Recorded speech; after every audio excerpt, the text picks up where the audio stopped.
When buying gifts for others, you know your choices impact lives in ways big and small, now and forever. When you choose to buy and give handcrafted items, they not only look great, they feel great because they're high quality and not mass-made. Celebrate the ones you love with a gift from Etsy, one-of-a-kind and meaningful gifts made by incredibly talented sellers. Etsy is giving first-time shoppers $10 off an Etsy purchase of $35 with code ETSYGIFT10. That's $10 off an Etsy purchase of $35 with code ETSYGIFT10. Offer ends December 31st, 2021. See terms at etsy.com/terms. This season, give more than a gift. Hey y'all, Naomi here to tell you about one of the funniest podcasts of the last year. I Said No Gifts from Exactly Right. Every Thursday, the delightful Bridger Weiniger invites guests over for conversation and insists no gifts. Unfortunately, the guests always disobey and bring a gift. Discussion can go anywhere from cults to Scottish tea cakes, all depending on the gift. Past guests include myself, Karen Kilgariff, Paul F. Tompkins, and more. I Said No Gifts comes out every Thursday. Listen on Apple Podcasts, Stitcher, Spotify, or wherever you listen. And follow at I Said No Gifts on Instagram. Open your hearts. Oops, I almost said open your butts. Open your butt. I'm just going to go with it. Open your butts. All right, ready? Open your hearts, loosen your butts. It's time for couples therapy. Yeah, this podcast is Andy and Naomi's, where they can both laugh and hang with all their homies, talking excellent vacationing with brunches and cuddling, to messy situationships and conscious and coupling, from Netflix hookups to singledom with some Hulu, text, sex, regrets, or feeling on your new jubu. They gon' talk about it, yeah, you are invited, needing therapy, I guarantee, baby, we got it. It's couples therapy.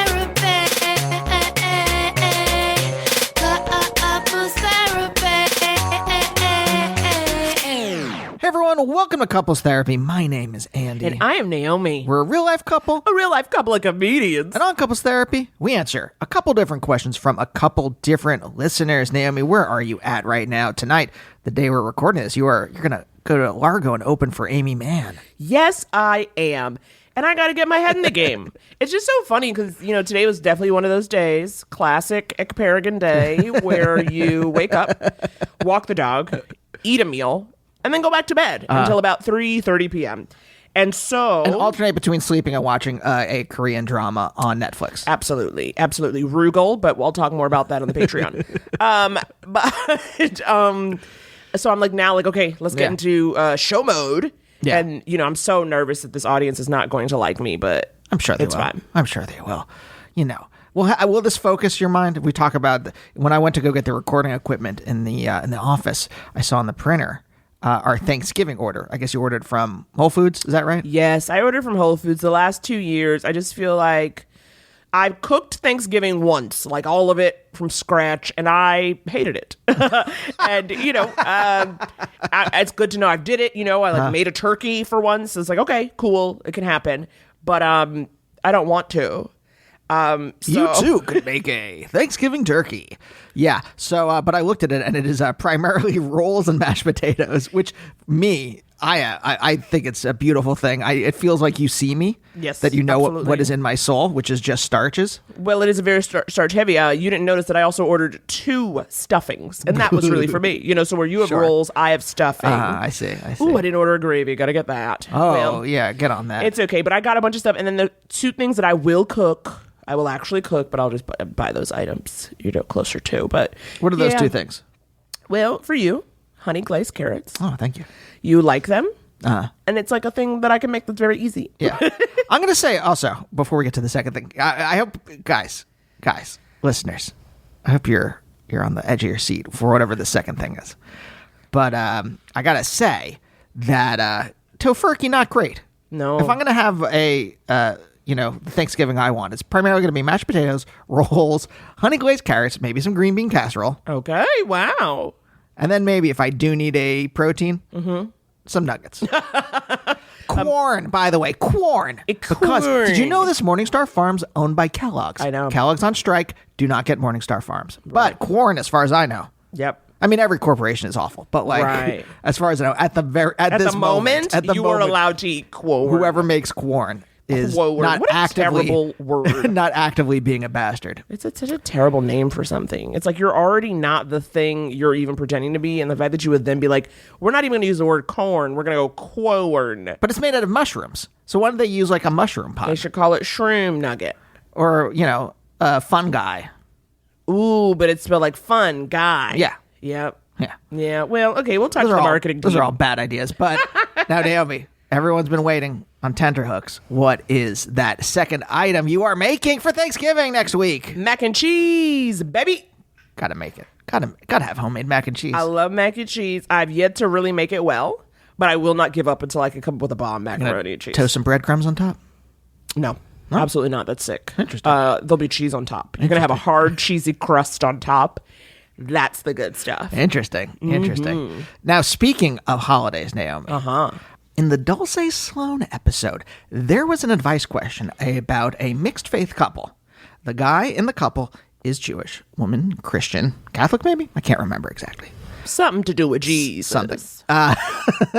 But they had made, they've been together for a long time. And they made a pact, no trees. No trees. All right. That is their pact that they have made. And now with the pandemic and everything, she can't go home. Yes. Where she would get the tree Yes, that I she relate. that she so craves. Yeah. He doesn't want it. Right. Now, I think there was that wasn't even the main problem. I think the thing was, at the very least, all right, no tree.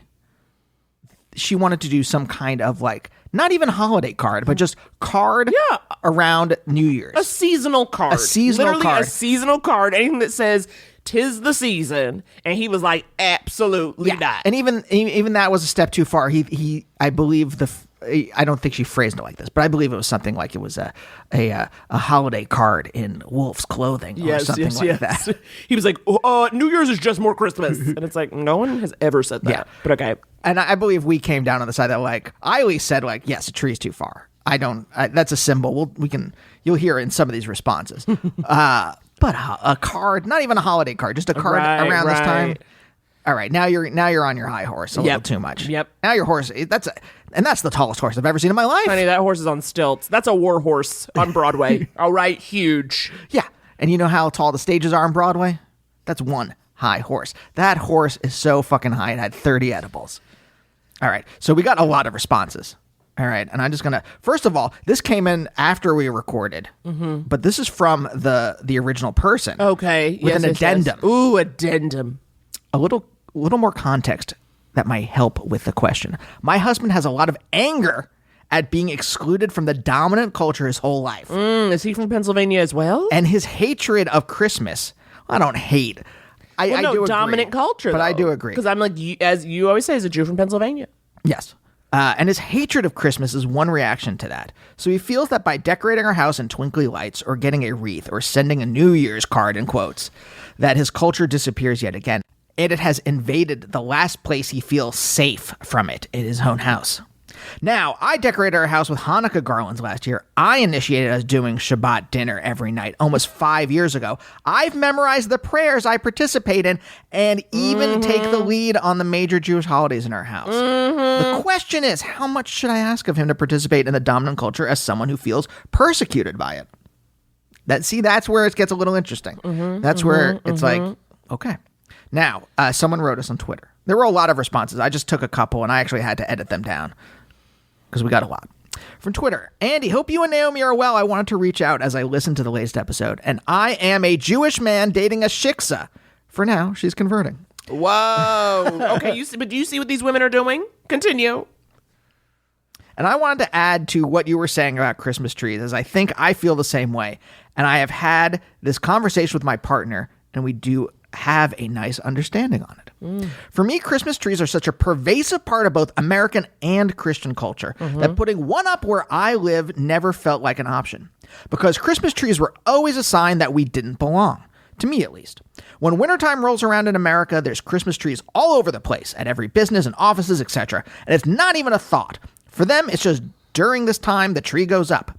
But that doesn't represent me or my culture, and I always felt like it was exclusionary. For example, I used to work somewhere that would put up a giant Christmas tree in the break room every year. There was never a menorah. I always wanted to bring one and leave it there and just see what would happen, but whatever, I digress. With the way Christmas feels like such a national holiday in America, when the two come together, it feels like society really shoving it in my face. You don't belong. And what do my partner and I do? She has free reign over the holiday decorations aside from that. And her being the incredibly kind and thoughtful person that she is, went out and got blue and white tinsel and lights and put them all over the apartment. I really don't deserve her. She's the best. And now she's converting. And there's the Shrug emoji. shruggy smiley emoji thing. Yeah, I get that. Although here's the thing, Hanukkah is a very minor holiday. I'm gonna say that it's only elevated. I've said this before. It's like taking a picture of you and a celebrity. Yeah. On Instagram. Right. People are liking that because of the celebrity, not because of you. All right. So folks? what you're saying is Hanukkah's the rando. Hanukkah is you. And Christmas is the celebrity. And Christmas is Jeff Goldblum in that photo on Instagram. They're liking it for Jeff Goldblum. All right. Yeah. All right. I want to see Yom Kippur become a national holiday here. Day of Atonement. It doesn't get more Jewish than atoning. Atoning and not eating. Also Passover. Pick one holiday where the food's like either non-existent or really lame. good. Oh, lame. Okay, so something a real struggle. Yeah, you need to matzah's- struggle. Can we all agree? Jews and non-Jews alike. Matzah's no good. Okay, this comes to us from Gmail. I don't know if they wanted their name, so I'm just going to say what their job is. They're a cantor. Oh, snap. So we're getting some real... We have religious people listening to this podcast? Okay, wow. Wow. We're getting some real tea, and it is flavored like the Dead Sea. Spill that Dead Sea. Keep So going, dumb. please. Hey, Naomi and Andy. Love the show. Thanks for all the laughs and insight. I want to address the recent episode where the caller was struggling with her Jewish husband not wanting Christmas in his home. I think you may have missed the mark on this one. Okay, tell us, Cantor. First, hearing only her perspective, which I know wasn't your choice, leaves out a hugely important part of the story, his feelings. It makes sense that you might empathize with her, seeing as she presented it as him being unreasonable. But this ain't about, quote unquote, blue and silver decorations or him just, quote, getting on board with his shiksa wife. Okay, Cantor. For many Jews growing up in North America, Christmas and Christian supremacy has been oppressive. It doesn't matter if he's practicing or not. The history of oppression of non-Christians, and specifically Jews, is the important factor. He has to manage Christmas in the whole country. And he wants his home to be Christmas free. I get that. Okay. The issue is that it doesn't sound like the caller was even trying to understand why he feels this way. Now, I wrote back to this person just as a parenthesis, and I said, we have an addendum. I'm with you. However, I think where the sticking point is the non-denominational card. Yes. That I'm like, get the stick out of your butt. That is, I am on board with all this stuff. It is the non-denominational card. But also we have the addendum, so I think the Cantor will also hear the addendum, which are the feelings of the other person. Y'all seem to blame him for not telling her, but you don't know that that's true. Again, we also don't, of course. Like this writer says, we don't have control over this other person's side. Maybe he has, and she has chosen not to listen. Kind of like how when you, Andy, tried to explain to Dulce why you don't want a Christmas tree in your home, and she butted you the whole way. True. Of course, in a marriage, there has to be some compromise, and it sounds like his compromise is going to her parents to celebrate Christmas each year. That's huge. If she wants more, then she needs to be sensitive to him. The powerful many must learn to respect the oppressed few. Thanks so much for listening. Wow, Cantor. Okay. Break it down. Tell us that truth. It's very interesting for me to hear as someone, again, because I grew up, not only did I go to a predominantly Jewish school, I was going to say Jewish school, even though it wasn't Jewish, but everyone was Jewish. Also in New York City, in Manhattan, where the way you say every office building in New York, every office building does have a menorah and a tree. Granted, there's time when that menorah is a little too tiny and the tree real large. Yeah. But I didn't grow up seeing them to the point where when you told me that Hanukkah is a minor holiday, I was like, but it's everywhere and we're doing the presents. See, this is the thing where I'm like, I think for you, it would have been like not a small town necessarily, but like a rural school with just, you were like one of the few black people. If you had gone to that, you might get this flavor, this specific flavor. Because you did go to a school that was predominantly white. So it's not, I'm not saying it's not like you don't but yes, get but it, it was, but this particular flavor is it's so specific. Totes. Yeah. All right. And we got a voicemail. I thought this was very funny. So let's listen. Love a voicemail. Let's listen to this. Hi, Naomi and Andy. This is Sunny in Philadelphia. For the caller who her husband was raised Jewish and she was raised Catholic and she can't quite figure out what to do about this holiday card, I used to nanny for the loveliest couple, loveliest people who the wife was raised Jewish and the husband was raised Christian. And also, sorry if this is rambly, I'm stoned in the bath. And I don't know what advice you've given yet, actually, because I had to respond right this second. This is something I wouldn't forget because I'm a little stoned.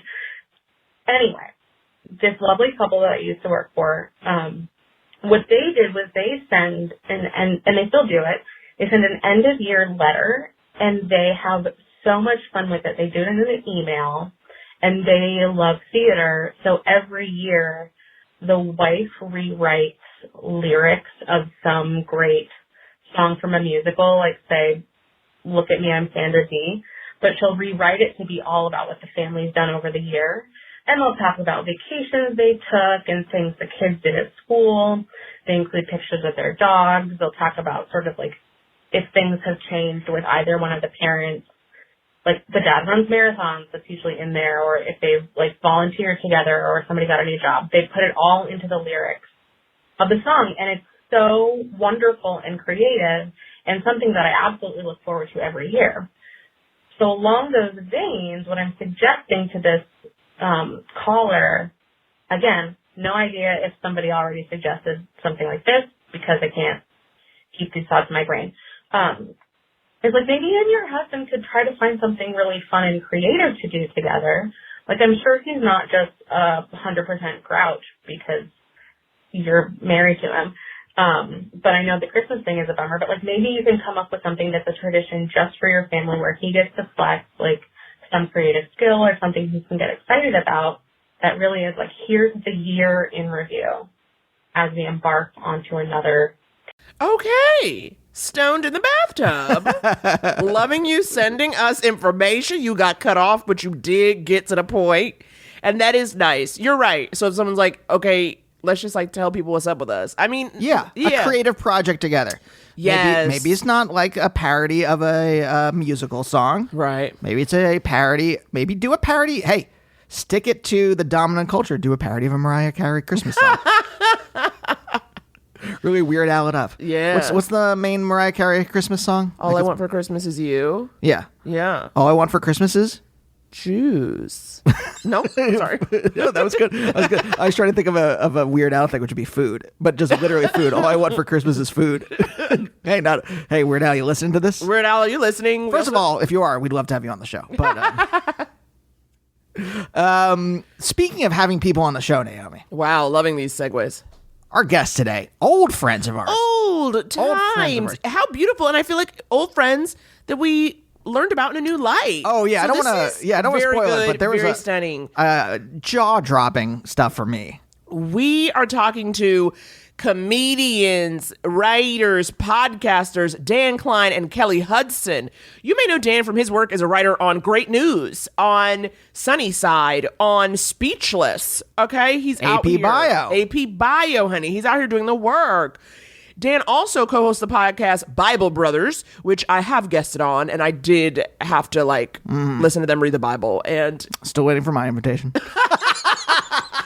And Kelly hosts the podcast What Are You Into, which is just getting in deep. You'll actually getting in deep, and I think you're gonna like it. I think in this what her topic is, and some interesting stuff about some people we've known for over a decade. I know, I loved it. I love it, honey. It was open hearts, loose butts, which is what we're all about. So right before we get to Dan and Kelly, real quick, you guys, wanted to remind you, Sunday, November 21st, 5 p.m. PST, we are having a CTQP mental health check-in. Couples therapy quarantine party. Now, we did those weekly during the quarantine. Yes. On Wednesday afternoons, and we thought, some people have been asking for I think a very nice, cool community of people built up around it. But you know what?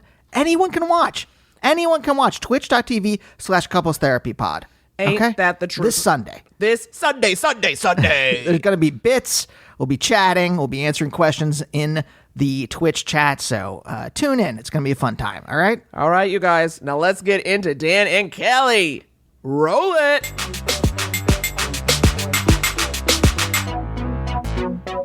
I don't know if I've ever had like a normal conversation with you guys. I don't know if I've ever had a like actual conversation. Okay, interesting. No, because you're bit boys. That's BOI. true, you're bit boys. You guys BOI. Are, you guys are bit boys. BOI. Non-gender Oh my specific. God. That Am I? encompasses. Kelly. Sorry, It's to true, Kelly. I think Kelly has the heart of someone who's not a bit boy, but you have the mind of a bit boy. Sometimes I get sorry. I'll let you finish your thought, Andy, and then I'll No, talk let's more do a about bit boys. instead. Oh God. No, I'm just saying, bit boy. BOI encompasses the entire gender spectrum. Absolutely. You can be Of course. NB and a bit boy. You can be a woman, a girl, a boy, a man. NB bit boy. Non-binary. Yes, NB? non-binary bit boy. So that's what I was thinking when I was like thinking about talking to you guys. But also, Kelly, you see, you guys are in therapy, so I'm like, okay, this is going. Is your love language bits? That's true. And then no. Oh, hell no. Well, okay. I would say mine is. I love a bit. I could be aroused by a bit.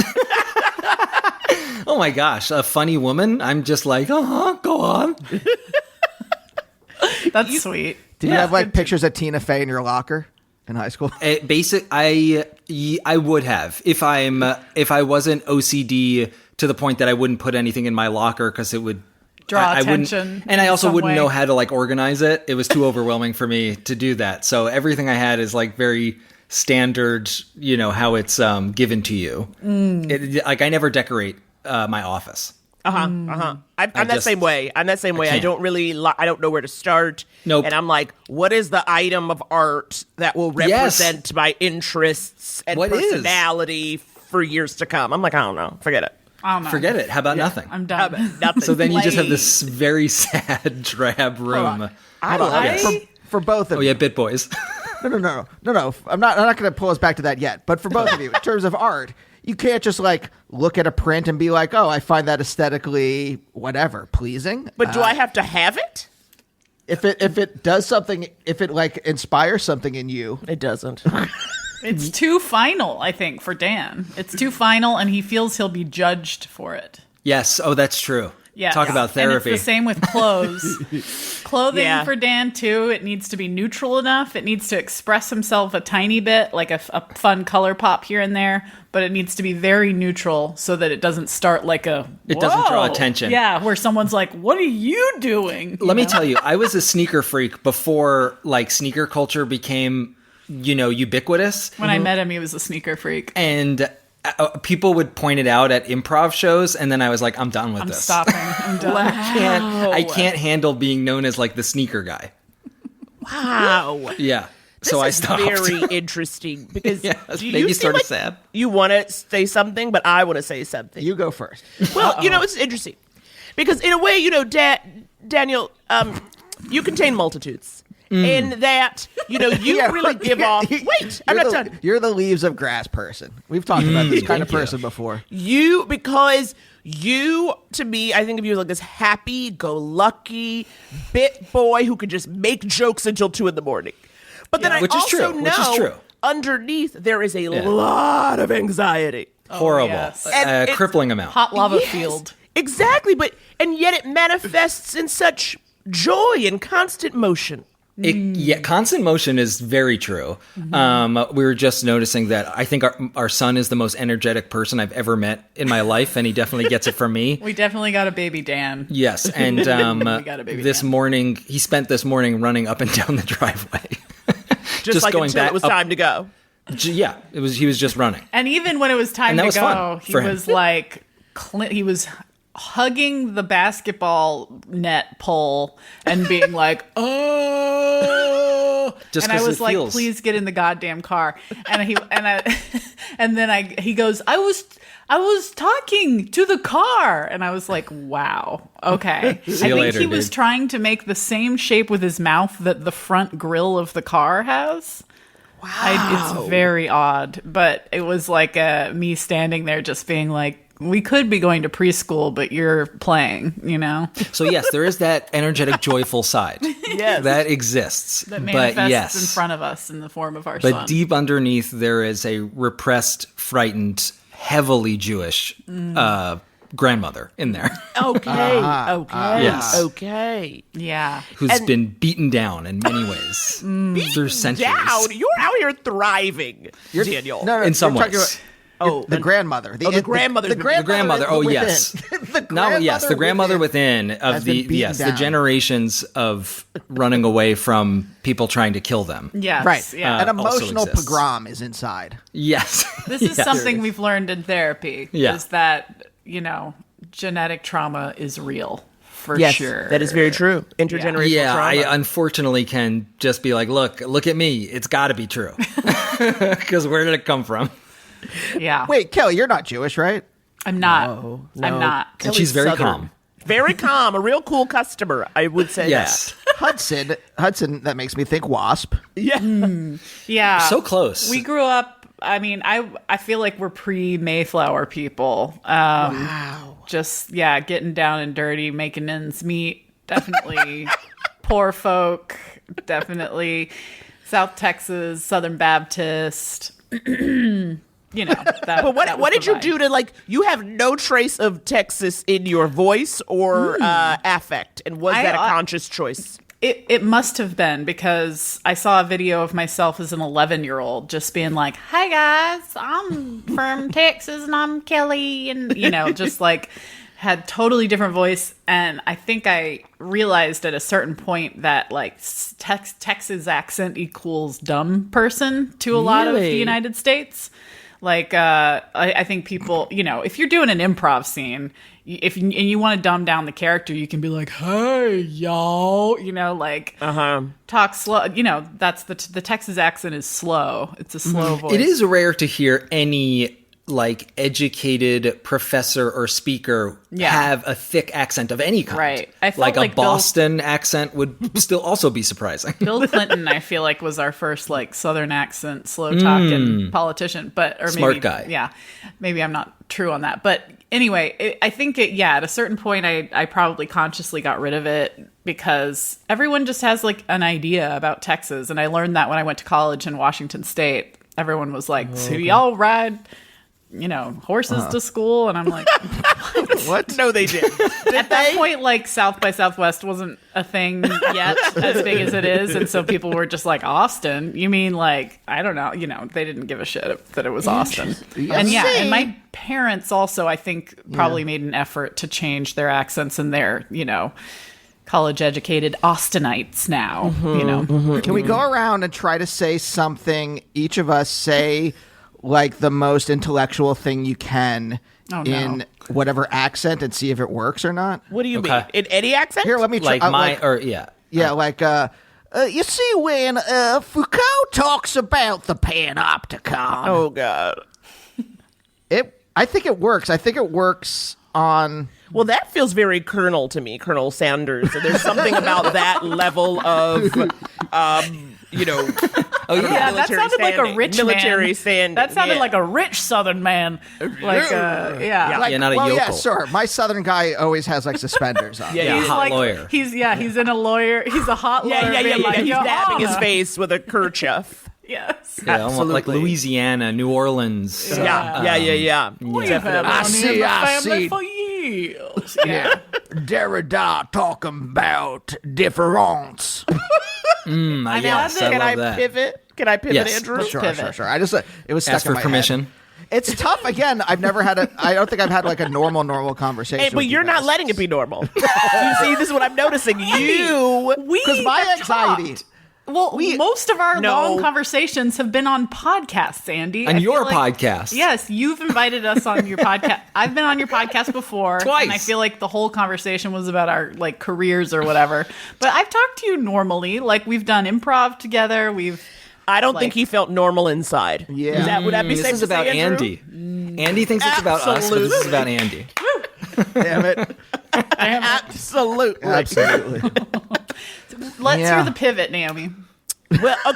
Well, okay. So we've got this cool customer from Southern Texas who says we're just going to push that aside, never speak of it again. And then we've got this shtetl grandma, and y'all have been together a long time too. So like, now let's imagine the younger versions of both those people before you had like the language around like, this is what I feel and this is what I need. Can you talk to me about the courtship? The early days of D&K. Well, we can say that, okay, look. What movie was it? I think it was the movie 20th Century Women that the mom is like, the best lovers are black men because they've been through the most, and then the second best are Jewish men because they've been through the second most. Like they're like the most fiery lovers. She's like telling a little kid this or something. But I was definitely Jesus Christ. Yeah, it was like a sort of intense moment. But I was like, as a Jewish guy, and I was like, well, our courtship was pretty fiery. I would say it burned bright. Kelly, you didn't think so, Kelly? No, we did. Sorry. My brain was still locked into like the best lovers are black. Well, she said something like that. Yeah, and also I was like, wait, okay, we're talking about men. Okay. If we're talking about who suffered the most, like, Jesus Christ. Okay. We're pivoting so far away. Yeah, I shouldn't have brought it up. Just tell me about the fiery love. Let me get my chart of suffering out. Yes. Okay. Great. Yes. Ooh, beautiful chart. No, our love was extremely fiery at the beginning. Driven by blind passion. It was blind passion because Kelly had a boyfriend at the time. Mm-hmm. I had no idea. Baby, there was crossover, folks. Yeah, so we were forbidden lovers, and we went through many phases of being tempted and not being able to resist to having to tell the other one we can't see each other anymore. God. A time where I was crying at a public park and the tech guy from the UCB walked past us, and I had to pretend to, for one, not to be crying, and two, it was like to not be talking to me. Yeah, to like that, we couldn't be seen together. It was... Yeah, to this person, like Kelly and I don't even know each other. This would be like so crazy to have to explain, like, why are you two together? We met recently. We're in love. Leave us alone. Wait, Kelly, were you dating another comedian? I wasn't. No, I was dating a kind of a techie guy that I met him in college. Elon Musk. Okay, yeah. That sounds right. In a like media program, we were doing media stuff, and then we moved to New York together. And he was in New York. He was in New York. Maybe away. My God, this is extra forbidden. Yes. He was in grad school at ITP, the Interactive Telecommunications Program at Tisch. Tisch, though. Ooh, I'm up. He was like one of those artsy art programmers, and like he co-owned a 3D printer, and like I don't know. Co-owned a printer? He co-owned. Well, they're very expensive. 3D printers. I didn't know you can make a gun with those things. A printer timeshare? Okay. Owning a printer doesn't sound great, but I see both sides. This was like literally 13 years ago that I'm talking about. This was the beginning of 3D It was a big printers. deal. It's crazy. Yes. In one circle, saying I co-own a printer would be like, whoa, that's amazing. And then the other one would be like, what are you, stupid? You go to the library and print it out, bro. Break up with him. Okay? He co-owns a printer. Drop his ass. Kind of a programmer guy, art guy. And he was kind of getting really into his group of grad school folk. Grad school is immersive. And I was like pretty lonely, but then got fully into the Kool-Aid of UCB scene stuff. Yeah. So, and then I didn't meet Dan for like probably 2.5, 3 years after I moved to New York. And we found out we had moved to New York the same month. Oh. We lived 2 blocks apart from each other. It was one of those When Harry Met Sally shits where it's like, we lived 2 blocks apart. We had no idea. And one time I saw you on the G train. The G train, It was totally one of those. When Harry Met Sally. Yeah. So that was, the beginning was just blind passion. Dan was everything my ex wasn't. It was amazing. Wow. Dan, I can't imagine you going for this as someone who's so anxious. I know. Being another man? Everything that happened is so out of character for him now that I know him. You know what I mean? It's but maybe that's why it had to happen. Yeah. Well, and also you becoming friends with Arthur had to happen, and that's also out of character for you. You think so? becoming friends. Before you met Arthur Meyer, like you had no friends like Arthur Meyer. Oh, I see where. Yeah, that's true. That's true. Arthur, my best friend Was from a college, turning point for Dan. is a very like sweet, thoughtful, open-minded person. Yeah. That yes, talking about accents and stuff, coming from Jersey, like being the guy from New Jersey, like that's not how you really communicated with friends. And so yes, I had a lot of learning to do about communicating with people and not just like screaming at them when you get mad, which is how I used to like settle issues. You just used to like yell at each other. You and your friends didn't do that growing up? Yeah. No, that's young Andy. That's like, I wasn't repressed. I was, as my therapist says, the emotions were going on, and I was just like staring at them through the window. I was like the end of The Graduate. I was like, hey, stop getting married. Right. Yeah. And then after therapy, I'm just sitting with my emotions on the back of the bus being like, what the fuck? Yeah, now what do I do? Okay, I see that they're there. Yeah. Now what do we do? Yeah. It's hard. Yeah. That part's hard. It is. But that's good that you're on the bus. Right. Yeah, No, now it's going great. somewhere. But before, it just comes out as anger. Comes out as Yeah, slamming it's on just glass. anger. And still with most of my family, any emotion comes out as just anger. Interesting. Anger's just a comfortable place to be, you know? It's easy to like dismiss once you're then you're just like, oh, sorry, I got angry. But it's like, well, we're kind of ignoring the bigger things that are going on here. Because it's harder to say, like, yeah, you hurt my feelings. Oh, yeah. No, that would never requires Right. more. Then you have to acknowledge you have feelings. Exactly. Then you have to acknowledge. You can't. We don't have time and or that space person for has that. power over you. Yes. You know what I'm saying? To hurt said feelings. You can't do that to me. No.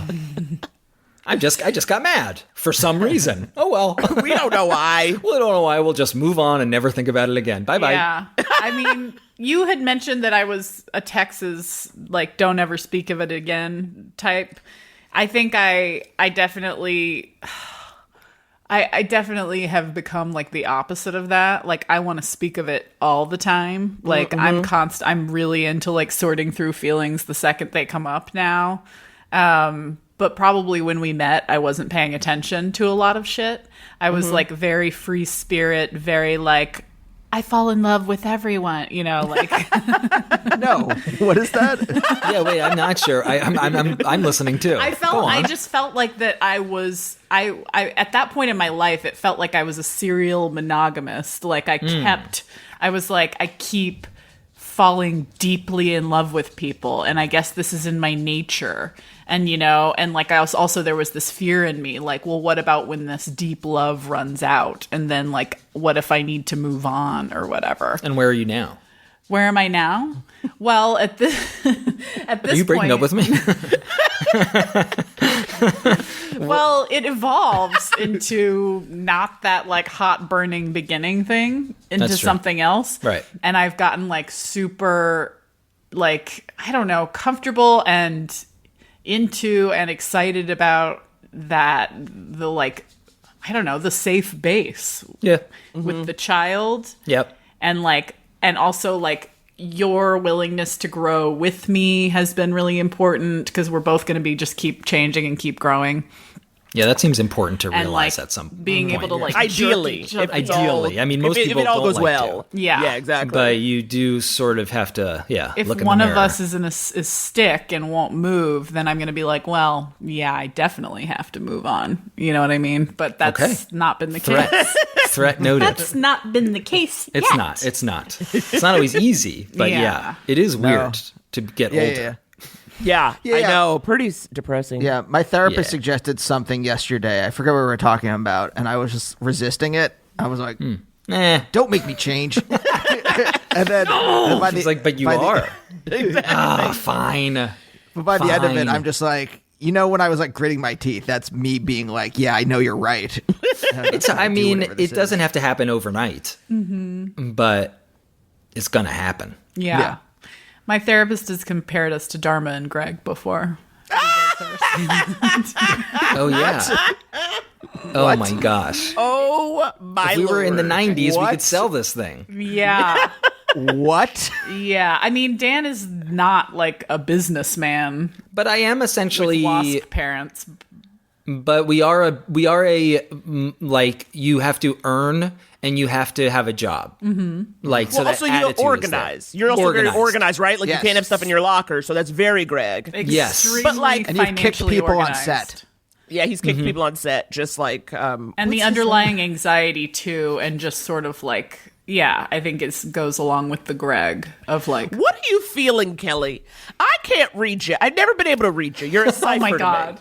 Because This here's is what what I I said said that to you. I know. This is, I know look, I have. See? I will throw this out there too, in the spirit of being honest. I love this confrontation. We must. This is No, what it's we not do a here. This is confrontation. what we It's just do like here. you guys were established at UCB already when I got there, and anyone who was established, I automatically felt less than.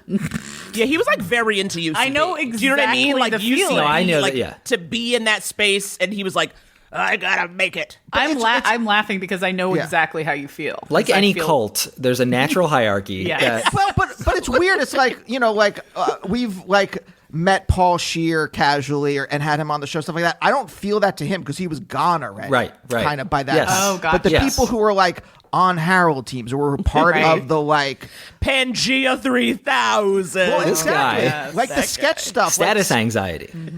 yeah, and sketch was like almost dead by the time I got there, and that's what I had really wanted to do. Yeah. And the last vestiges were Dan's sketch group, Pangea Yeah. 3000, Yeah. and a couple others, and I was just like, there was this almost not jealousy, but like mourning. Hatred? No. No, not at all. Because I loved your guys' sketch group, but like mourning, There's tension. like fuck, I fucking didn't. I didn't. If I would have just left grad school, or Yeah, not I didn't gone get, to grad I didn't get here school. early enough. I didn't get here early enough. We were talking about Yeah. that with comedy stuff too, where it's like that feeling of like Missing the boat. missing the boat, and like the stuff, like the stuff that I was like into and liked that made me want to do it. By the time I was doing it, was no longer the stuff that was in. Right. You know what I mean? Like Right. Yeah. and that feeling where you're like, I'm always like, fuck, I was just like 5 years too late. You know what I mean? Yeah. Or like, Oh, I feel that 3 all years the time.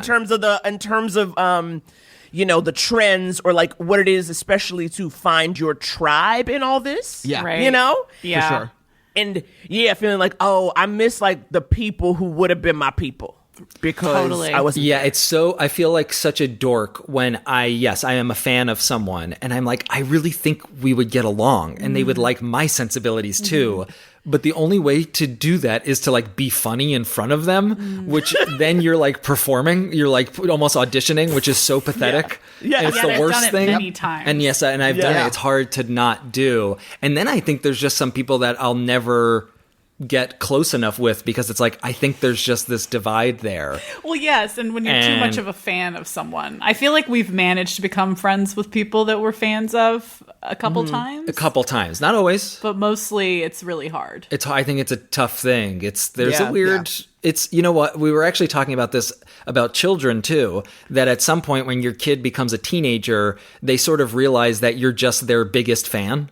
And you're the parents are just the biggest fan. And yeah, like any artist, like you don't want to be spending your time with your biggest fans, you know? So you're just like, get away from me. Like, I appreciate you like me, but like, go away. And that's kind of it's the too much. relationship. Yeah.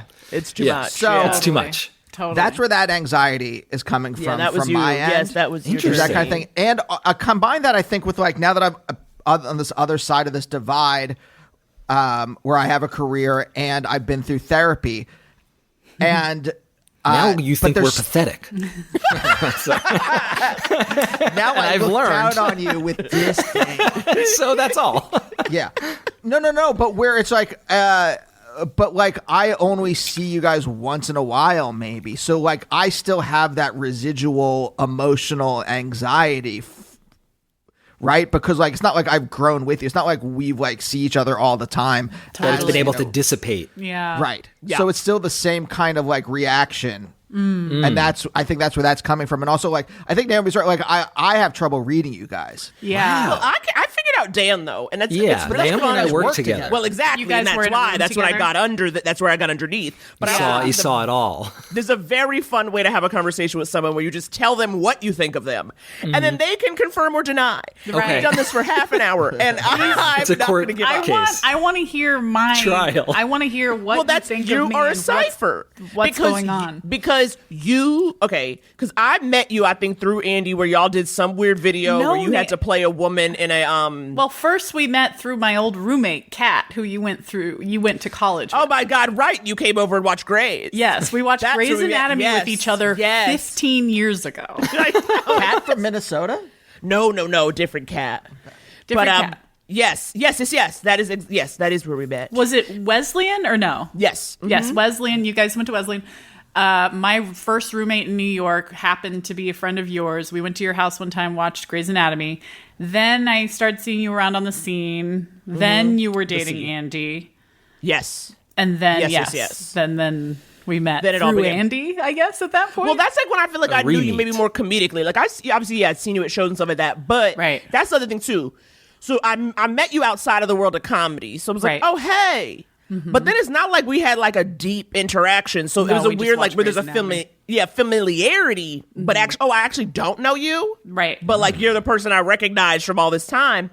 But even like, you do not have a face. See, like, is she laughing with or at right now? Like, Kelly has a Cheshire cat smile sometimes, where you just don't know. Don't know. Right now, the explanation of my face right now is like, I am embarrassed and like, oh my God, what is she gonna say? Like, what am I doing right now? Like, because I think that like my emotions kind of explode out of me a little, and it's a little embarrassing, and like I feel a little bit of shame, and so like I feel like a little, insecure, and so I have like these explosions of myself, but then I like hold back too, because I don't want to be too weird, I think, right? Yeah, but I think Naomi is saying that she's looking at you and doesn't see any of that. Like, she can't see. Mm-hmm, mm-hmm, well, this is the thing. It's like it feels like, because to me your face is impassive for the most part. Like you're there, you're paying attention, but I'm like, I don't know if she's bored right now. I don't know if we're vibing.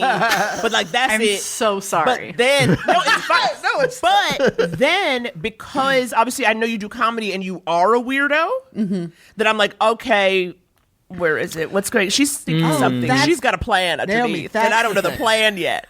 You know what I'm saying? That's the thing. I wanted to be accepted by the other weirdos. I know you did. You're saying it like you're saying that. Yeah, still do. You just realized that? Yeah. Oh, still do. Welcome to my world. I'm sorry. Was this a breakthrough? I'm not getting. That's it. That's your breakthrough. I would get very annoyed. It's level 1. I would get so frustrated when people like I was in that class that Shannon O'Neill put together called the Weird Ones, and it was like kind of a nightmare. Like half the class was great, and the other half was like legitimately like.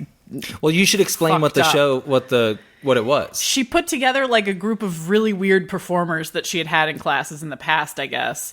And like it was sort of billed as like, that one weird person you've done a class with? Yes, like now the weirdest person in your improv team, all on one team.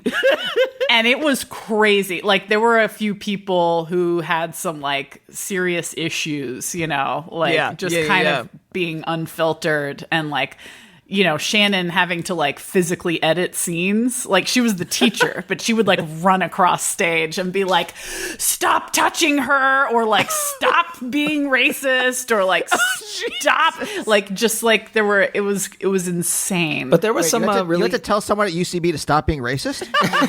Well, how? When? Incredible. What? Incredible. You had to tell someone to stop touching someone else? Yes. Every single day. Yeah. And you wonder why improv isn't thriving anymore. Yeah, why UCB isn't king. Yeah, what happened? Oh my God. Anyway. It was fun. So, but when I got into that class, someone was like, "You're not weird." And I was like, "Yes, I am, motherfucker." Like, it's kind of my badge, because all through high school, everyone was like, "Okay, weirdo, you're real normal." Like, I got really ripped to shreds as a kid for being weird. And then when I was older and like presenting normal to people, I was very like, fuck. Like, now I'm proud of it though. Like, now it's a good thing.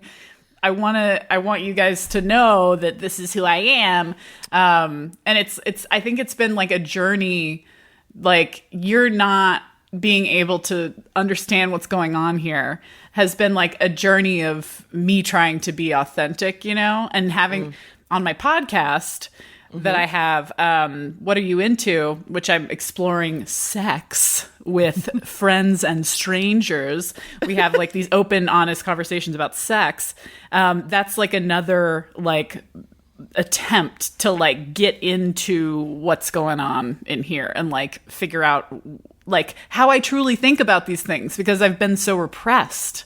Repressed against being a weird person, repressed against being a sexual person. And so I'm just like, I think just trying to get out here and be myself. I'm trying really hard to be myself.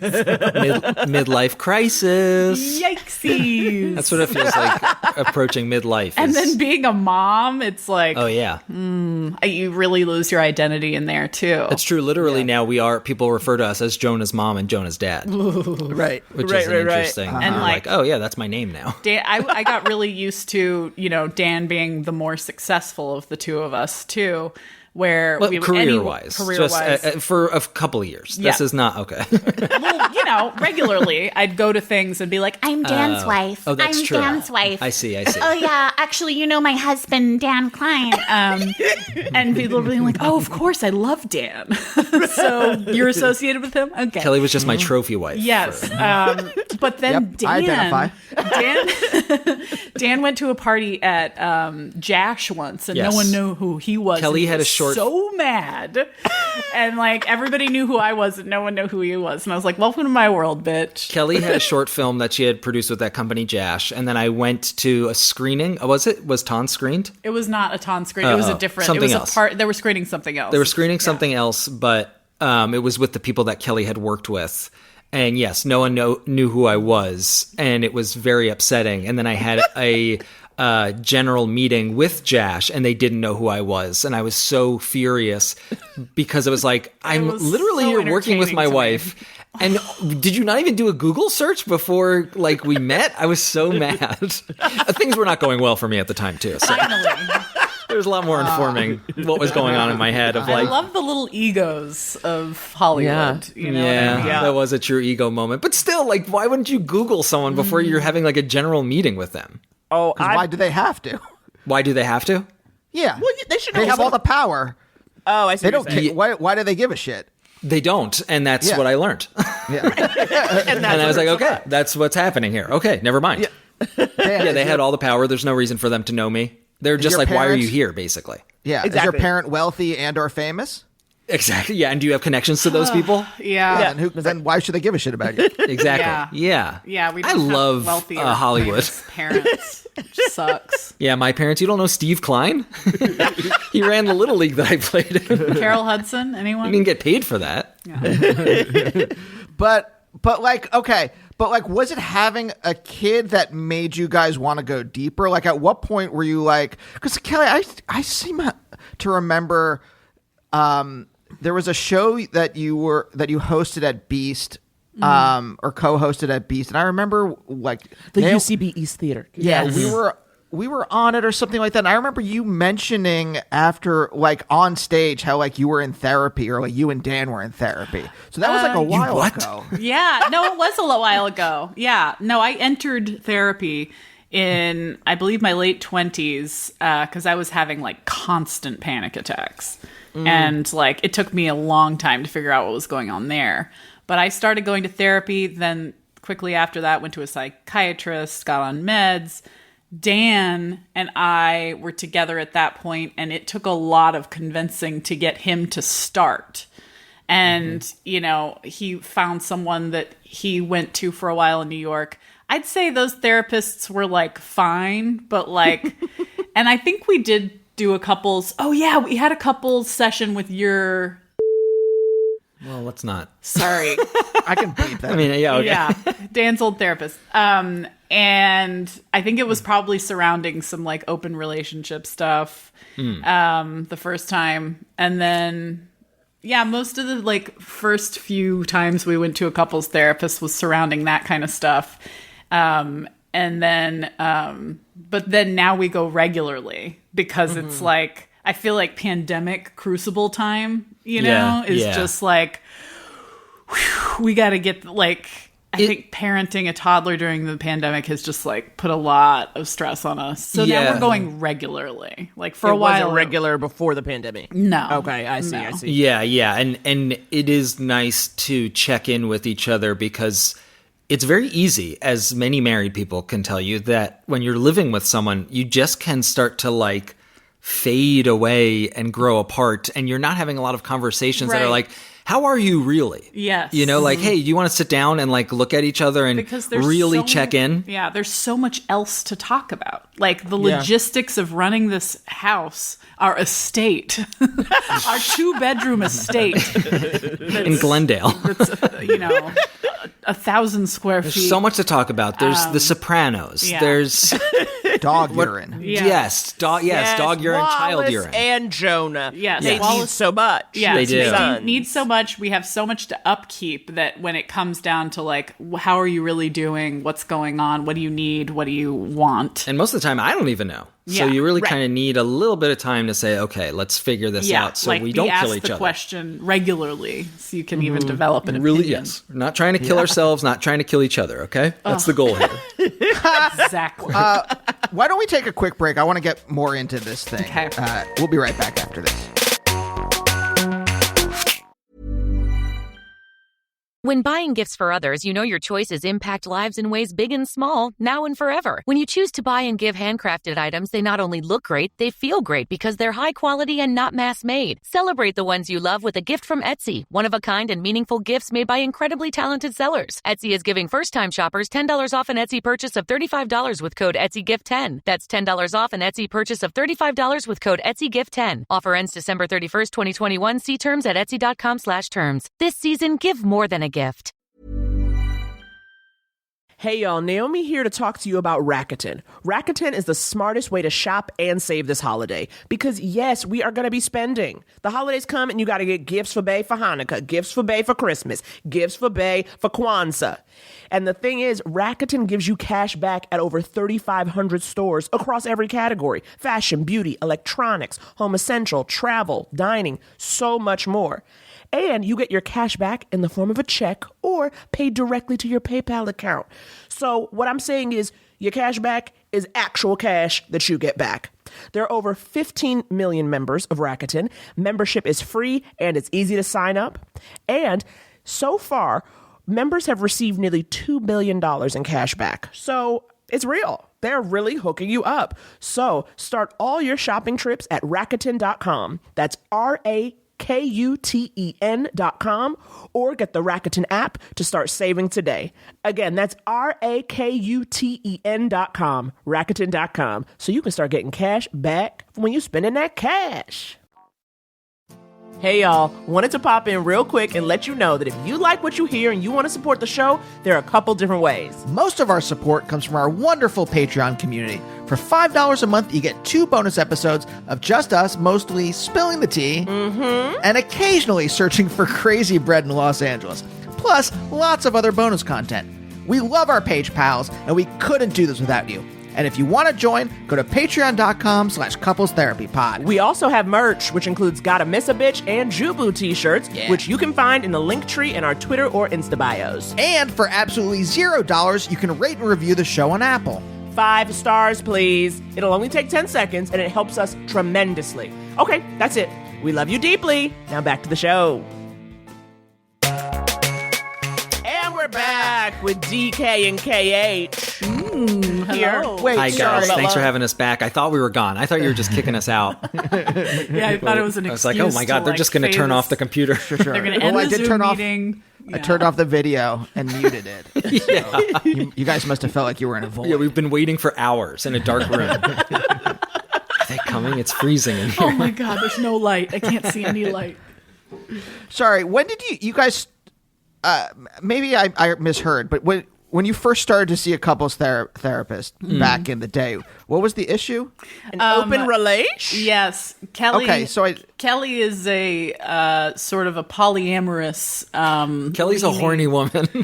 But Dan is so delicate. I know. I know. You have to take care of me, Kelly. I But it's like, how are Dan? I can't imagine you being okay with this because you're so anxious. Exactly. Sorry, I just ripped his earphone out. Yes, I wasn't speechless. I would say you've nailed it on the head, Naomi. Like that's the true. dynamic. It's that's hard. scary. It's very Dharma and Greg of just like the. But why can't we? Why can't I? You know, and him being like, "Why would you ever? What are you, nuts?" So it's been a little. It's difficult. It's really hard because like I'm not changing anytime soon, and of course, yes, I have changed. Like I have not cheated on my husband, so that's been hard. You know? Wait, are there many situations where you're almost cheating on me? No. Oh. No. But you know, I get make crushes. it clear to the listener. Sorry. I feel like the listener's probably like, what is I'm not this woman like getting into affairs constantly. situations with strangers? I'm one of those people who I crush on people all the time. I get crushes. I get excited about sexual possibility, new frontiers, exploration. I'm a bisexual. I like to think about that stuff. And you know, it came up very early in our relationship. Actually, I think like during one of the first months we were dating. Oh, yeah. I hooked up with someone while you were out of town. And I was like, so this thing happened. And you were like, what the fuck? And I was like, oh, sorry. Just kidding.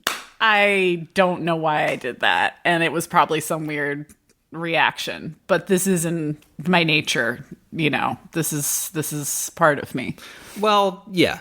But also we weren't like totally official. We were not official, but I knew it was bullshit. Oh, I didn't know that. Yeah.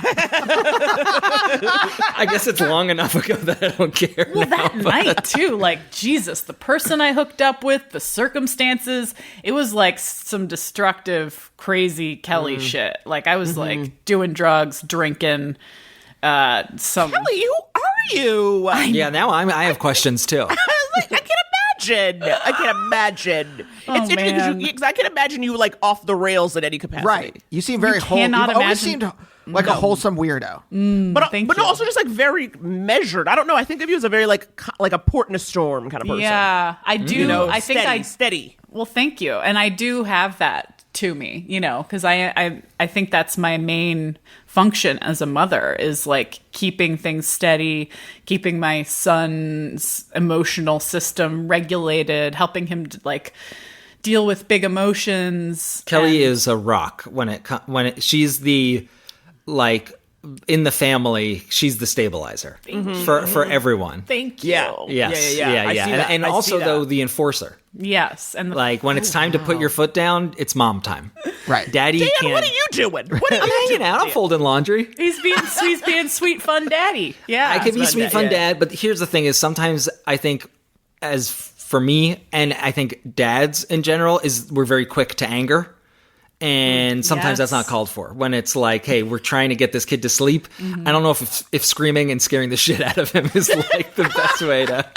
And that is how I was parented. And that is like it's hard to get the nuanced version where it's like, I'm a little angry, but I am measured. I don't really have that gear yet. So I'm working on it. Okay. Yeah. I see. Maybe with kid number 2. Yeah. So you're right about that I am a measured person. But there's a part of me, and it's a hard part to understand, that like I just like to get wild and crazy kids, I guess, you know? I do like to take drugs. It's mostly the mind expansion type these days. I'm not going to just be like willy-nilly doing coke or whatever. Right. Doing coke and doing laundry. I would love that. I've never done cocaine. Yeah, I understand would like it. Me neither. I feel like By the way, make sure that you use those strips to test to see if there's fentanyl in it. Oh, yeah. There's no fentanyl. And that's a good Fucking PSA. God. Yeah. Yes, totally. Seriously. I guess now's not a good time to try it. No, Yes, now's not the time. a PSA from a guy who's never done anything more than an Advil PM. So Wow, that's heavy stuff. That's nighttime. Well, he also calls it a sleeping pill, which I think is a really strong description for Advil PM. It's barely anything more than Advil. I need my sleeping pills. He's like, I'm My taking this little sleeping pill. my dolls.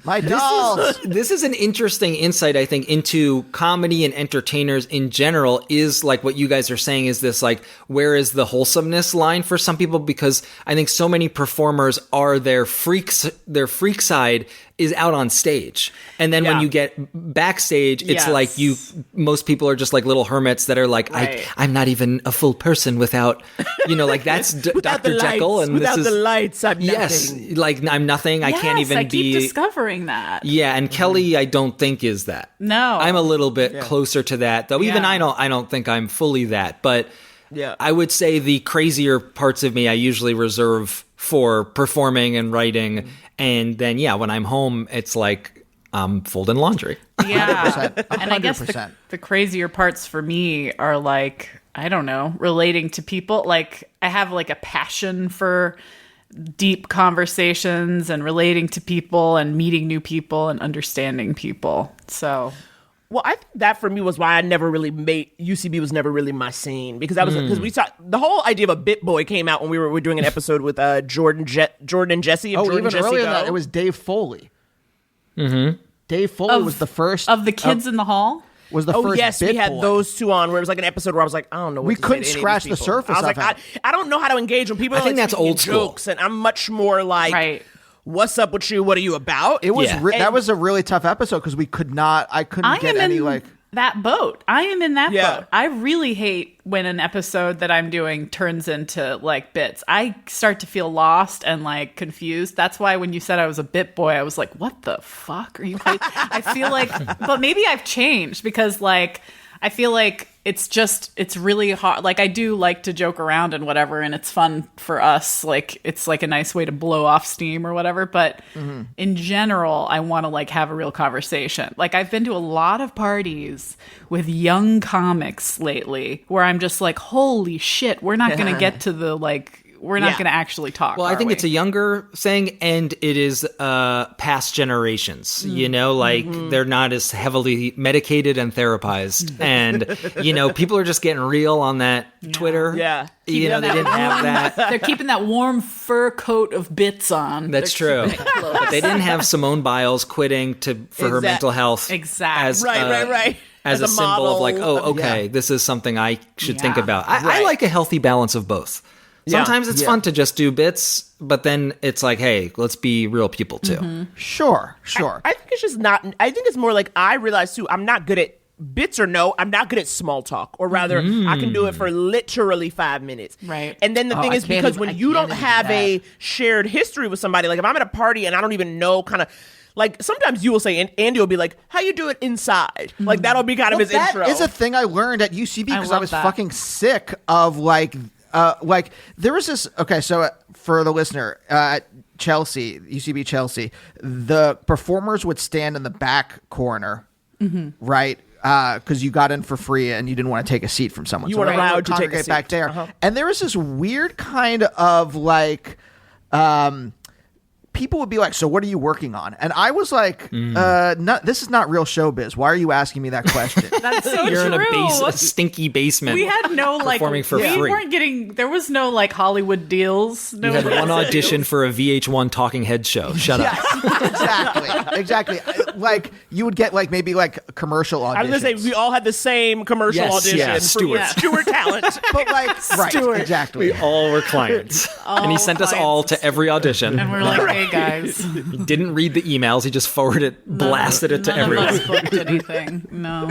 So I got really annoyed. I had enough self-awareness that I'm just like, why are you asking me this question? You don't care. You're not like, and so I just started asking people. They would ask me that, and I would be like, I would short circuit whatever this conversation is, and I'd be like, hey, how are you feeling in your heart? And there were a lot of people where like the conversation, like you could see that they were like visibly taken aback by that, but then the conversation actually got good. Yeah.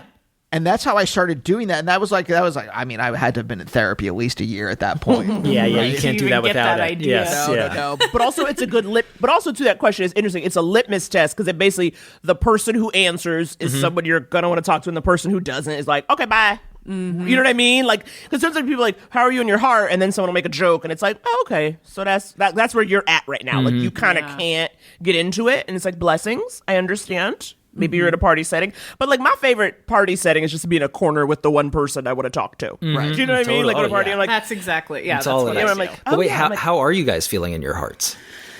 Is this the time or place? Yes. Sure. I mean, they know everything. The listeners know everything. Yeah. At this point. Yeah. I mean, the thing I was talking about in therapy yesterday was how do you get knowing that the slow dystopia is upon us, how do you summon up the energy? Right? Yes. I think it comes in waves for me. Yeah. Yeah. And it's like, yeah, I have that feeling too, where I'm like, I can't do this anymore. Yeah, I've definitely had trouble tapping into passion. Something about COVID and the world burning. You're just okay, I'll try and do some work, and I still like the act of working, but yes, that excitement is maybe not the same, but also sometimes I get a freeing sense of like, hey, none of this doesn't have to matter that much. And so sometimes you could have a little bit more fun in that realm. Yeah. I don't know. I feel as though I'm wasting every single day and just one more day closer to death. And I don't really know. Oh no. I just, Every single day?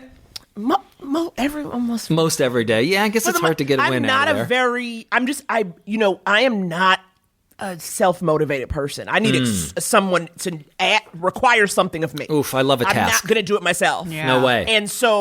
And I also find that I have like technically writing work to do, and yet I don't do it. I'll tell you to do something right now. What do you need me to tell you to do? No. You have to like really. It has to matter. Yeah, There need to be stakes. matter. You have to have, I need like, Legitimate stakes. Yeah, I can't I'll give you an get it example. done. There's a thing that we're working on now, and I actually had to ask the producer, please give me a deadline. Please. Yeah, totally. I hear that. Totally blew the deadline. So. But that's part of it. That's part of the process. I was clean. I spent all of last night cleaning dog urine and putting sheets in the laundry from Mabel. You're a busy, responsible doggy daddy. Well, he's very responsible doing stuff. But then here's the thing, though, because then I'll be like, Andy, you want me to do it because you are so, you're so busy. Because, like, here's the thing. Andy is he's a much better worker than me. Like, he actually likes the act of writing. He will make himself laugh as he writes. And I always feel like, I just feel like they put me in the room because I'm black. Do you know what I mean? Like, I'm like, I don't know if I'm actually helping, but I have a job somehow. And it's like, all right. You're an Andy's diversity hire. But I feel like he's. So then sometimes I'll be like, okay, why don't you let me do the chore stuff so you can focus on your writing? But then he'll be like, no, I have to do the chores. Like, I think you like things done a certain way. So you don't want me to do them. I'm more Greg. Here's the thing. I feel like I'm more of the Greg. When you guys were talking, I got more of a Dharma and Costanza vibe from you guys. Which is, yes, that's accurate. That's a better description. Yes, Dharma and Costanza. It hurts, but it's true. But it's accurate. Imagine those two together. Yeah. Wow. A great show. That would be good. That's Would be a bitch good it. show. Should they start doing that for reboots? Is just combining characters? MCU, Marvel Cinematic Universe, but for like old sitcom characters? Oh my God. So Yes, good. Don't tell executives because they will take that. will. Everybody hates Raymond. Everybody loves Chris. There it is. And you're just switching them. You're switching them up. Or Raymond and Chris together.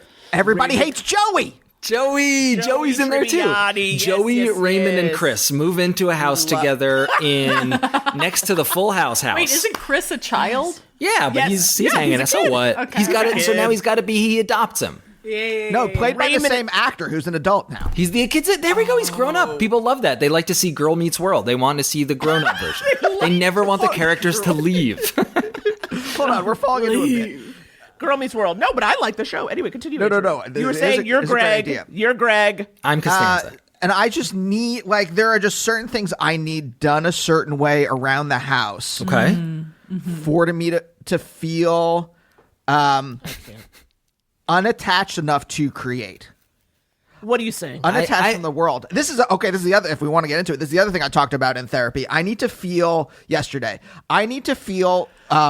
in some ways like there's nothing that is being asked of me. Either like I need to shut myself away in a room, like I can't think that I have you the same are deal. seeing me. Yeah. Absolutely. Either seeing me or that there is a thing in this household that needs me to Needs your attention. Needs my 100%. attention. Yeah, I get that. Anything to take you away from work is it's going to be on your mind, and it's going to you're going to have to make it happen. So Yeah. I think there's it sounds like, I mean, I'm not a therapist. I don't know why I'm saying this, but it sounds like OCD sort of a little bit, but also that's the reality. So it's like you kind of have to work it out. But just let me do it. It's like, look. Yeah. No, that you too. think I'm going to wash dishes every single day? No, not going to happen.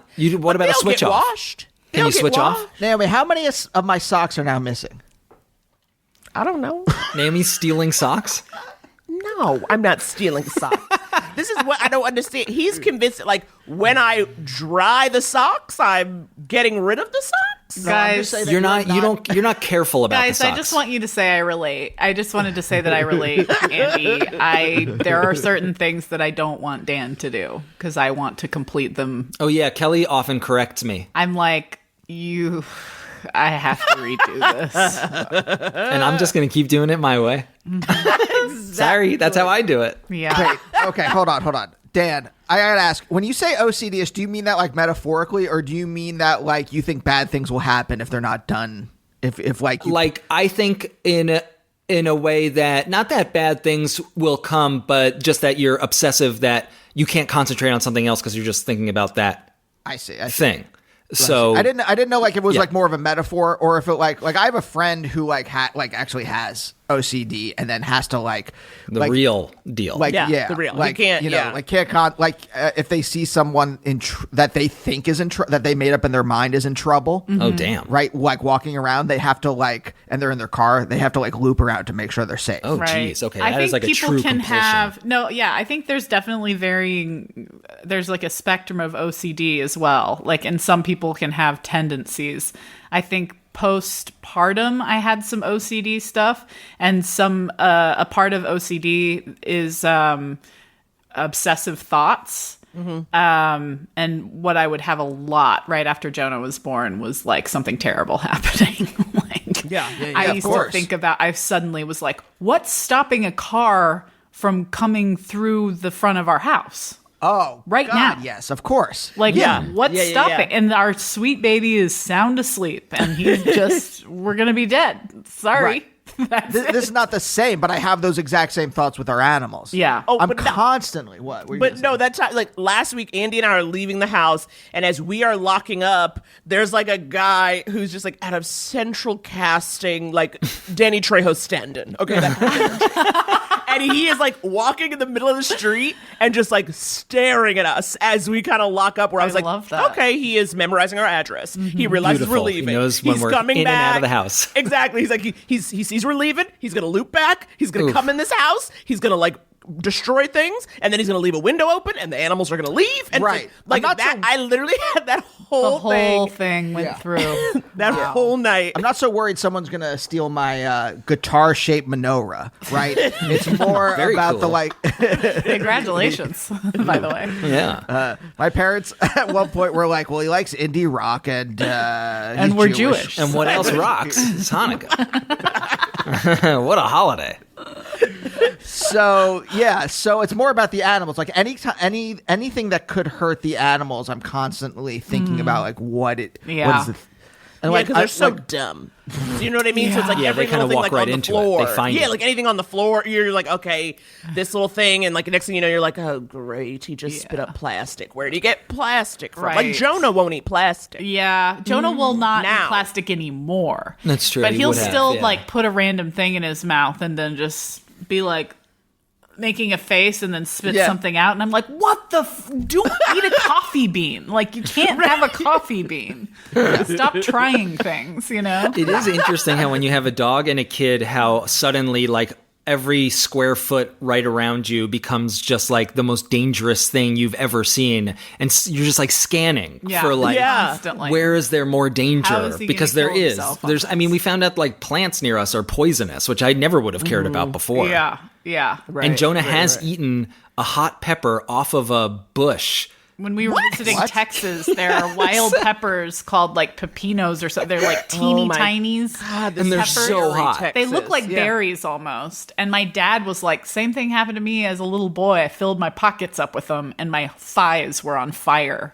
Yeah, I called poison control. I thought like he had eaten poison or something, but no, he just ate a really hot pepper and was freaking out. Like he literally was just like, ah! Oh my God. It was A 2-year-old screamed. How did he, and like, so he, obviously he swallowed it, or had he spit it out? I think he just put it in his mouth and that was enough. Yeah, that's a good question. I'm not like, even did he have like fiery poop and stuff? Just the outside of it was enough? Yes, you could just touch it and the oils would we get weren't all sure. over. We weren't sure what Burn happened. these bushes, okay? These should not just be around. It's all It was it was in the Airbnb a property that we were staying on. This Airbnb, and wild growing. he had been looking at them, and we thought they were berries. And then after that freak out and not knowing what happened, he may have eaten a poison berry. I tasted one, thinking it was still a berry, and after I bit into it, I was like, "Whoa, okay, that is so hot!" If I was 2 years old and I had never experienced spice in that way, right? You'd be like, "I'm dying." I like, would. Yes. He wasn't at that point even able to verbalize like it's spicy. You know, like now he could at least be like it's a spicy pepper. But then he was just like shrieking. Death is raining down on us. I know. It was terrifying for everybody. I'm like, I'm like, so did you end up going to a hospital? Like, what do you do in that? I got like a wet rag and like put it on his face and like got him really clean. I cleaned it off with soap. I had to clean it really well and just like tried to like cool it down, and then he fell asleep on Dan. And maybe I'm just like cynical now too, but like I feel like doctors and hospitals don't really do that much unless you have like a serious like broken leg. But most of the time they're just like, I don't know, it'll pass. A bottle full of pills, maybe they could pump your stomach. Right. They have the tools, but most of the time they're like, I don't know, maybe an Advil might help. Call us back if it still hurts. Yeah. Jeez, okay. I'll do it myself. Thanks. Yeah. I was eating chocolate cake a couple weeks ago, and I didn't think anything fell on the ground, and probably nothing did fall on the ground. But I saw Mabel lick the floor, and I lost it. I like started sweating. My stomach sunk. Now they can have like the tiny, and there's probably like, because for dogs, if it's if they actually if like it's dark raw chocolate dark chocolate, cacao or something like so that. So chocolate cake with so much sugar and flour and stuff, it's probably barely. Right. Well, but it's still scary. Didn't know that. He didn't know that. Yes, and they don't really tell you how. They're just like, don't ever give a dog chocolate. Don't ever do it. Exactly. So you don't know. Right. Everything on the internet says like if they have like a quark of you die. Chocolate. Yes. Yes. Subatomic particle. You die from it. It's so powerful. Exactly.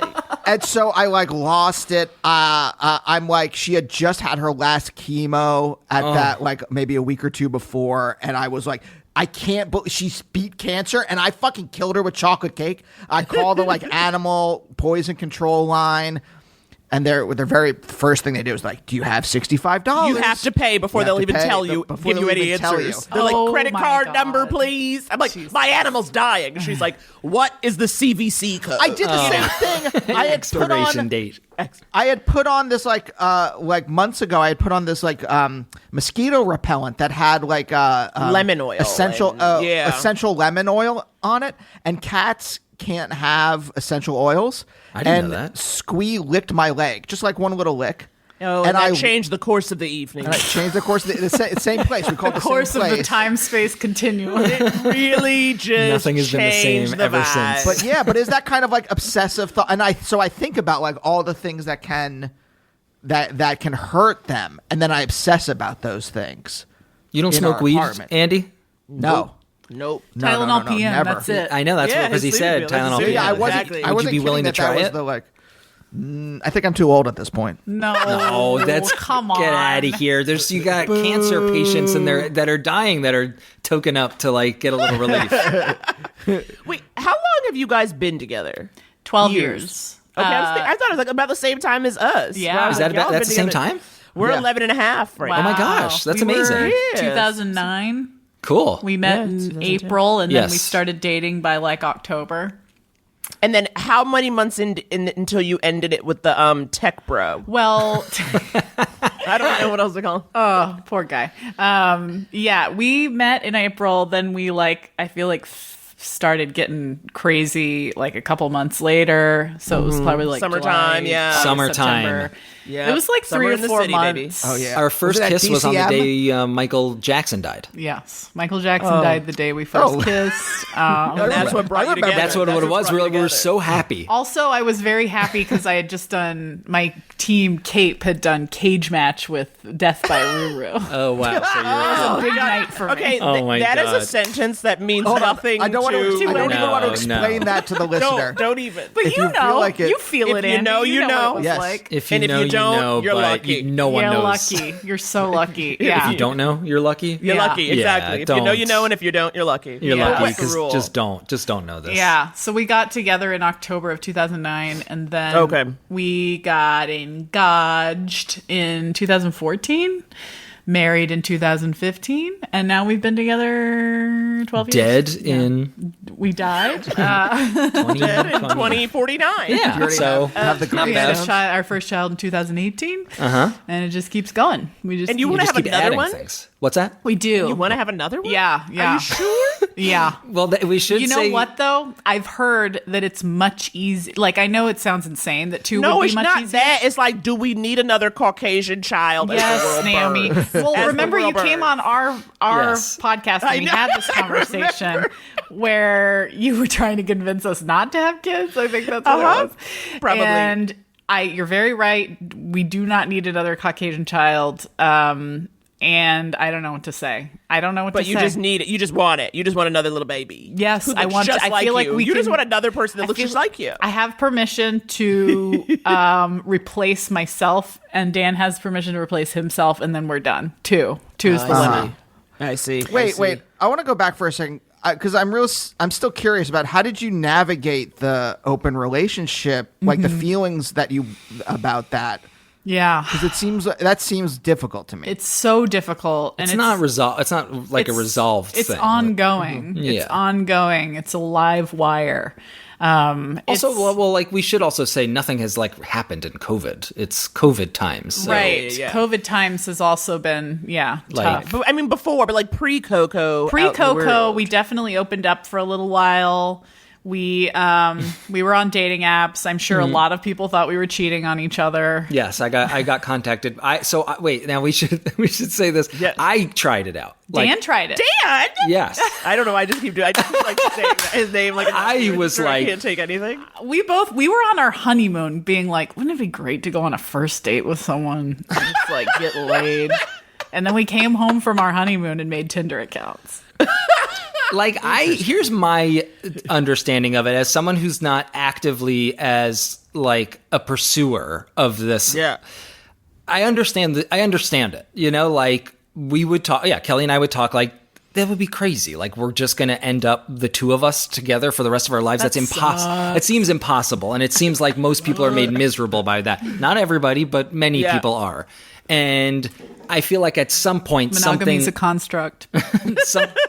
something will change or something would happen. Of course, in my mind, I'm just saying these things and I'll never like act on it. In Kelly's mind, she'll act on it. So, we've had to do some like, We did a grand experiment. yeah, we've done a couple of experiments and they've gone good and terribly. Yeah. Like there have been huge A little crashes. of horrible, a little bit of great. But like, we're buds and we're together, so we're figuring it out. We are. Yeah. But like we've had seems our like biggest fights have been about that. Yes, our 'Cause it's biggest terrifying. fights are that. Yeah, of course. But also it's like, look, it's just your life. It's not the biggest deal. Yeah. It's fine. So what? You get a little mad. You get jealous. Yeah, it happens. It's really nice to like, I think a cool part about the whole situation, and I listen to a lot of fucking like podcasts about Yeah, this you're shit. Esther Perel and stuff. Yeah. Yes. It's like very Kelly. I'm very I get it into, now. yeah, I'm always exploring this on my own for sure and talking about it with people on my podcast. I'm and not stuff. exploring it at all. Dan I is just not. hear Yeah. about it secondhand from Kelly and go, okay. I didn't know that. But a cool part about it is like going deeper into the emotions we have together and like facing some of the most difficult emotions you can have in life. Like some people think that jealousy is the worst possible thing. And they say, well, don't you get jealous? And it's like, yes, but is that so bad? Like, to be jealous? Like, we can handle that. Yeah, it sucks at the time, but it's something like every other feeling. It'll go away. Yeah. And you can like face it and be like, and talk about it and be honest and not just, I don't know, just be like, well, I'm jealous, so we're not doing it. You know what I mean? I don't know. I feel like it's been like a nice growth mechanism for us. It's, again, coming from a hot-headed East Coast Jewish family. This stuff does not come naturally, but it's something that it's been interesting. I don't know. It's like, why not try stuff? Yeah. I have to I have to convince myself a lot of the time that I'm not like a bad person. Because I am the gas behind this shit, and it makes me feel terrible. Like, I'm just like, why am I like this? Can I just be normal? Like, why am I not just happy doing this and like thinking about it every once in a while? I would be I think I would be much more chill, you know? Like, but then that's just who I am, and I feel like I have to embrace all the good shit that's come with it. And what is normal? What's normal now is weird 20 years ago. So it's, I don't know. I can watch TV on my phone. That's true. Yes. You know what I mean? I mean, even the fact. I mean, we are consuming so much content now. Like, do you guys watch TV constantly? I don't remember doing this like 10 years ago. Yeah. Okay, I play a game on my phone while watching. Oh, of course, like, of course. You got to double screen just it. Watch the television. Yeah. No, you need another screen. Like, you got to add to the fun. That's not good. That's not good. It's not. I would actually suggest you should try to put your phone away as you're watching it, because I have did a wholesome watching of television. Yes, yeah. Don't forget to enjoy your television. Mindfully watch television. But there are times where I'm not paying. We catch each other. Basically, I will start looking at my phone without knowing I'm doing it. And Kelly will be like, "Are you watching?" And I'm like, I'm not. You got to rewind. We got to go back. And but I can't even control myself at this point. Yeah. I'm so addicted. Yeah. I love all my screens. I mean, do you guys have Emmys fever? I'm going not. Even just the creative arts Emmys, I'm going nuts for. The one thing that I observed was Nicole Byer's amazing dress. Yeah, I observed for that. The dress. I observed her incredible hair and makeup, and I said, she looks great for the Emmys, and that's all I needed to know. I don't know if she won. I don't care. I just think she looked great. Actually, I do hope she won, but whatever. I don't think she did. But it's okay. I don't have Emmys fever, and I love that. I love that about myself. I don't think we watched enough new stuff. We basically have stopped watching movies, too. I feel like movies have become like the new book, where it's like, who's reading, you know? Is this from your stand-up act? Shit, yeah. How did it go? Did it work well? Dan did do a very funny 1-hour stand-up special. Oh, yes. I'll have to add that would have fit in very well. Oh, yeah. Movies are the new book. Well, I'm sure guys? people are doing that as a bit now, but they are. I mean, I feel like someone reading a book is like someone watching a movie now. You're just like, wow, good for you. Like, you watched an entire movie. I think that's just you and other parents. Oh yeah, parents. I think that's more parents. Yeah. I think so. Because my God, nothing better than tucking Full in movie. with an action. Yes. With an action flick. Yeah, that's true. Sure. Yeah, that's something that like as a parent you don't have the energy for. Well, and another way Dan and I differ is that I could sit here and watch a movie right now at 1:15 in the afternoon. And Dan, that would be the most insane thing Dan has ever done. I have too much anxiety for that. Yeah. Yep. I'm with you. And then 100% binge with watching. you. He can't binge watch anything. We watch one episode tops. Yeah, I can't sit. But like, will you at least do like a new episode the next day? Yeah. Yes. Okay, so you'll go through it quickly, but you wouldn't just sit and watch a whole series. No, though Whereas we've done I it a could. couple times, but no, I You feel guilty? You feel good? Oh, me? Yeah, is that I think why, I also like, just don't like it. I don't like anything that much. Enough to just sit there and keep consuming it. I'm He like, gets tired of it. Like he has so much energy, but like if he goes on a run, he'll come back and be like, "Oh, that was so boring," or something. yeah, I hate running. Like I can't Running do sucks. this. I'm like, you would think it would be perfect for his energy to just like get out there and Well, run that's down the why, street. going back to me and Naomi working together, that's why I'm usually in a fairly good mood at work, unless things are going that badly. Work is that good like for I'm Dan. getting tasks, in a place where I'm being productive. Like, that's all I need to do. So funny yeah. because I don't feel like it's productive at all. Well, it's not actual It's like productivity. really my problem with it. Where Not I'm like, actual, could but- we just make a decision? Because I don't know why we going back and forth. Sorry, a package was just delivered, so our dog is barking. Why do they have to beep Wallace. and or knock? Just leave the package. We know it's there. More stand up. More. Me, I always want. I can stand up. No, but yeah, I'm always like, can we just make a decision and go to the next thing? I love that. Do you know what I mean? Like, I don't feel I too it doesn't hate feel like the bullshit conversations. a that go lot in of talking, circles. but just like a lot of like, and another pitch, and another pitch. Look, if nothing's working for you, maybe we shouldn't be writing this program. Shut it And then I'm down. out the door. I'm out the door. Shut it down. Nothing is this listeners- fucking important. Wait, Are now you wha- crazy? We're not Listeners can go on solving the IMDb world's and figure this out. problems. Do you think is that like a defeatist side? Like you just like if you don't get the solution you want in Yeah. a few tries, you're just like Yeah, forget yeah, it then. yeah, Just give up. Absolutely. Interesting. Absolutely. I only do things I'm good at. Ooh, yes, yeah. I want to excel. Yeah, I'm like not a no. Not a tinkerer. Oh, that's interesting. Yeah. Do you guys have hobbies? No. I was just thinking about that. I've been telling Naomi since we moved to Los Angeles. needs a I've hobby. been telling Naomi. Yes, Yeah, I any do. hobbies? I play music. I mean, I was in a band a long time ago. that's and great. I Classic play hobby. music. Classic. You should get a guitar menorah. That would be great for you. Someone should buy that for you. Is your name Marty? Yes. Beckerman? Yes, it is. Wait, Kelly, when did you? Dude, Kelly's tired. We have to go soon. Yeah, but I just Gotta get like outta one here. or two more questions because like when did you like come to acceptance? Like you said you kind of like fought against it, like that you were poly or that you want an open relationship, and you when did you like kind of like say, hey, this is me, this is who I am? Well, I think I really, I was kind of doing that work over the last several years with my therapist. But last summer, things came to a head again. And I finally started to feel like maybe it was like an undeniable part of myself, and not like a glitch or a defect or a thing I had to get under control.